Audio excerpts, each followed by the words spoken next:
Yo, what's going on YouTube? This is KK here, back again with a new episode of Epic 7 Video. Today I'm going to showcase Apocalypse Ravi, Ravi, in high-level PvP RTA, and she's currently the best meta hero, very strong picks in RTA. So today I'm going to showcase her in high-level RTA. So if you liked today's video, don't forget to like and subscribe as always to show the support. Really appreciate. And let's just jump right into it. Ravi sitting here at the table. Almost fell asleep, okay? Very tired. So for skill introduction, Ravi is a bruiser slash a little bit tanky hero.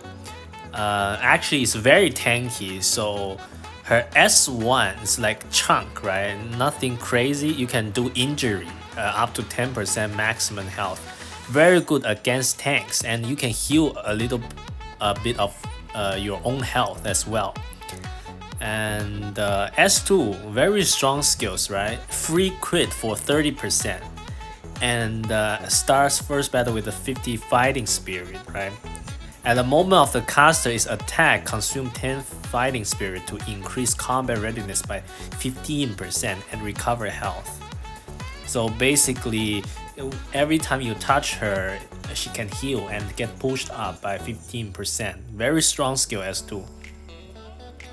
S3 is very crazy because it does a ton of damage, and if you kill the opponent with these skills, you can actually revive one of your dead ally and give them 100% CR bar and give them a skill nullifier to survive. So basically, this is the key, right, for Ravi. At the moment you think you're about to lose, and then you pop this skill and kill one of the enemy member, and then revive one of your key unit, and then maybe revive one of your healer, right? Make Chloe and revives everybody. I actually had one game, it actually happened, and it's very crazy. I think this skill is very strong, and right now Ravi is a very strong bruiser because of this passive, because she got buffed, right?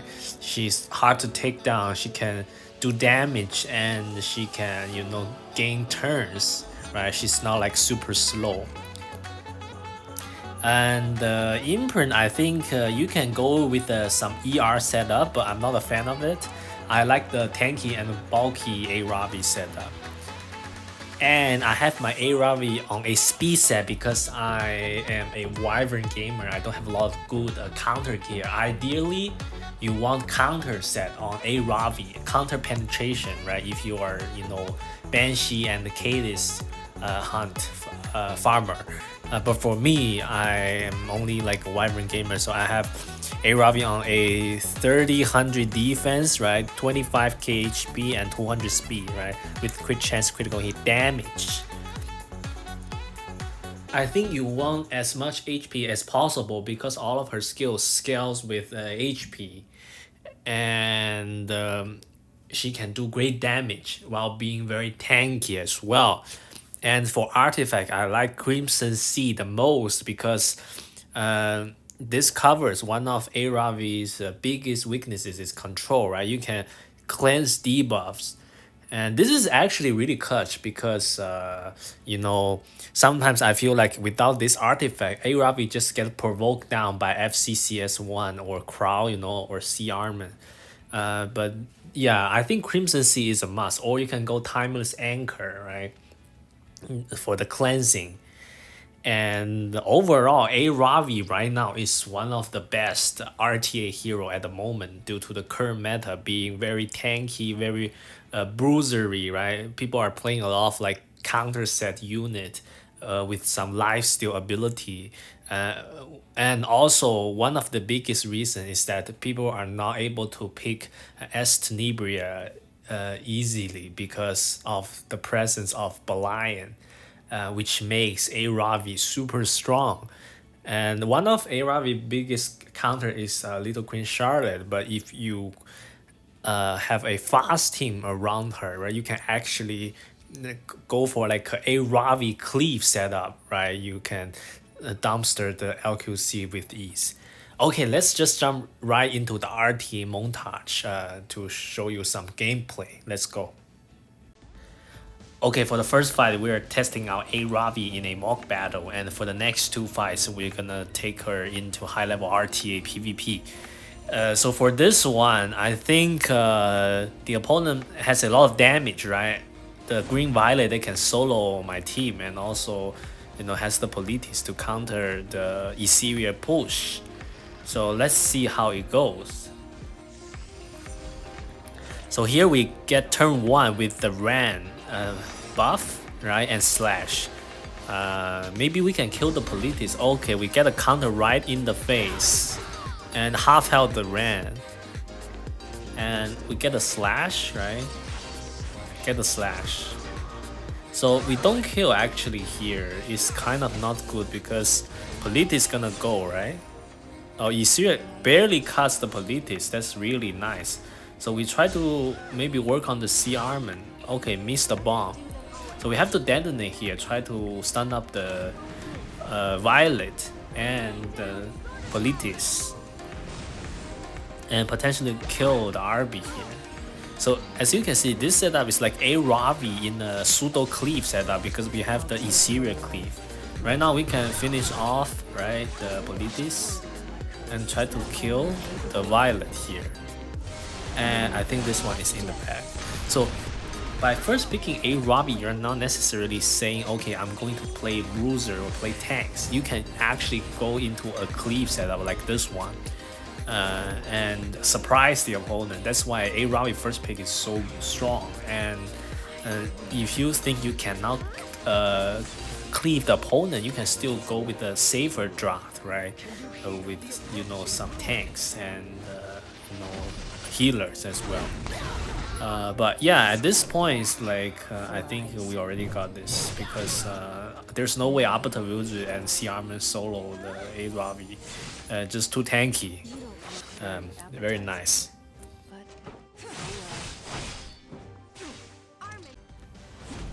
How about Aravi first pick into an anti-cleave setup? So the opponent always read, I think he's super strong. Like he first picked the violet and then into a cleave setup to surprise me. And actually, I don't think I get the speed here because of the speed imprint, right? Water Story, so I'm losing turn 1. Yeah, as expected, the Cerise is super fast and the Flan also outspeed me. So let's see how he plays this out. So Cerise gonna stun up the Ran. So Ran is a dead pick here. And luckily he doesn't have any souls, right? That's the thing. So choose not to buff. Interesting, why wouldn't he buff? I feel like he would buff and then kill the Aravi. Oh yeah, we had the politis there, so he couldn't buff. So he's not working on the Aravi, probably not confident in the Water Tree damage, right? Because the Water Tree is relatively fast. So he's hoping for the Violet solo at this point. So we got a gap. Okay, nice, hit the Violet. Yeah, this is what gonna happen, right? And we chomp, and we get the politis back, right? And hopefully do some damage onto the violet. Yeah, this is why cleave is not in a good shape unless you are super confident, right? Or you are like know what you're doing with all these like speed imprint and single target cleave actually can work. But I don't see a lot of people cleaving these days, and even I think the best cleavers are not doing it. I feel like there are still some people, like 2, maybe 3 legends people, they're still doing the cleave setup.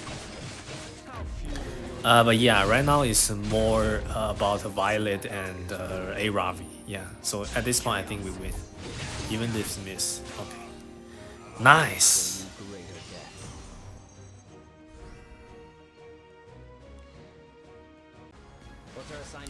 Okay, for this fight, we are against an Emperor player in Korea.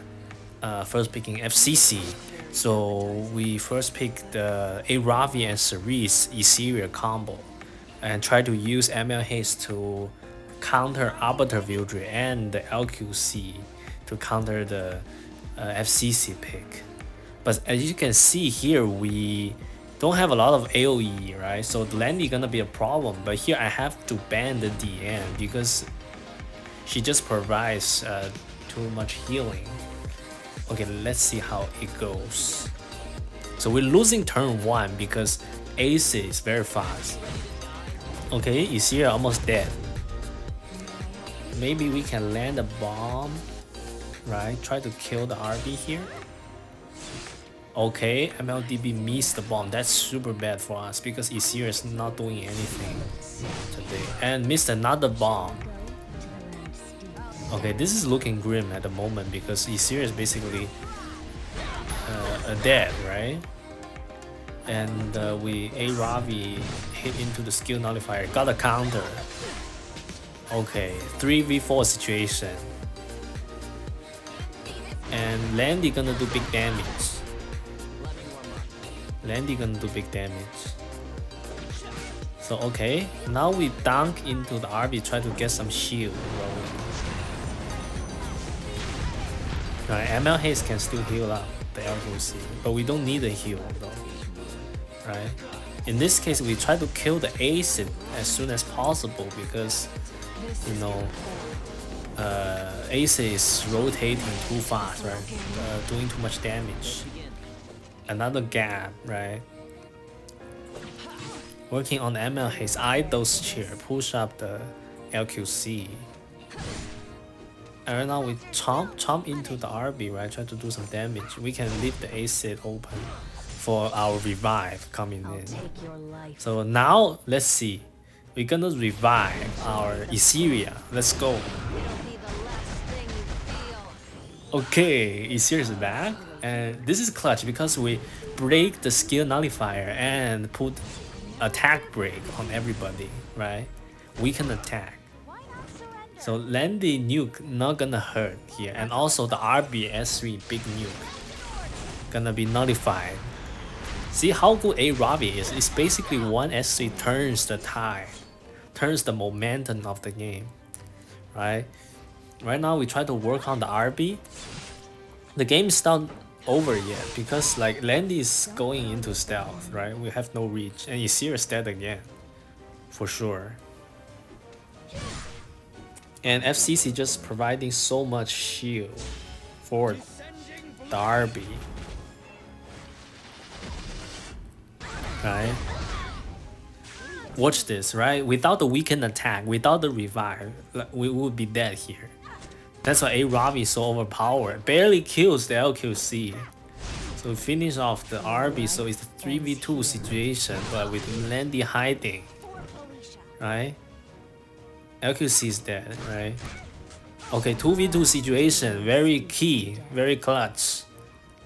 So, are you gonna work on the ML Haze? Okay, go for the ML Haze. Right, we just need guiding light to not proc here, basically. And we can win.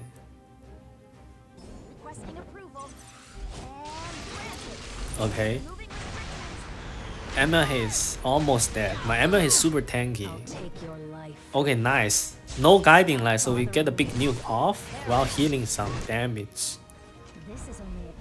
And it's gonna finish off the ML Haze, right? Finish off the ML Haze, okay. And watch this, right? Okay. We have another S3. We have another S3. Let's go, and then we pop the Landy and bring back the Isira, and it's over for the opponent. So clutch, man. I feel like Aravi is super strong, definitely a worth pull. That's all the time I have for you guys today.